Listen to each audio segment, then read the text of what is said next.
বৃহস্পতিবার সকালে রাজধানীর সবুজবাগের বাগানবাড়ি কালভার্ট ব্রিজের পাশে ময়লা ফেলার স্তূপে পড়ে থাকতে দেখা যায় নারীর খণ্ডিত মরদেহ। 999-এ ফোন পেয়ে ঘটনাস্থলে পৌঁছে মরদেহ উদ্ধার করে সবুজবাগ থানা পুলিশ। মরদেহের মাথা ও 2 হাত পাওয়া গেছে। পুলিশের ধারণা 2 থেকে 3 দিন আগে ওই নারীকে হত্যার পর মরদেহ খণ্ডিত করা হয়েছে। ঘটনাস্থল থেকে আলামত সংগ্রহ করেছে সিআইডির ফরেনসিক টিম। একই সঙ্গে মরদেহের বাকি অংশ উদ্ধারেও অভিযান চালাচ্ছে পুলিশ।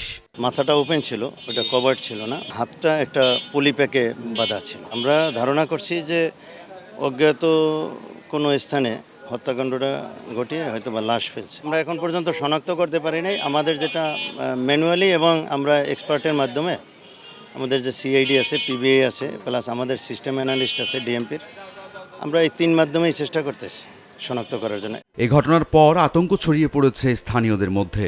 এলাকাবাসীর অভিযোগ, সন্ধ্যার পর বাগানবাড়ি কালভার্ট সংলগ্ন এলাকাটি মাদক সেবীদের আড্ডাখানায় পরিণত হয়।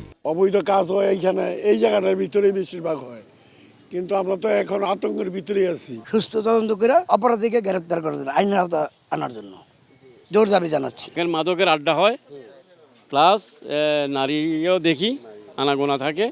এখানে একটা পুলিশ বিট হইলে ভালো হয়। হত্যার রহস্য উদ্ঘাটন এবং নারীর পরিচয় শনাক্তে কাজ করছে পুলিশ।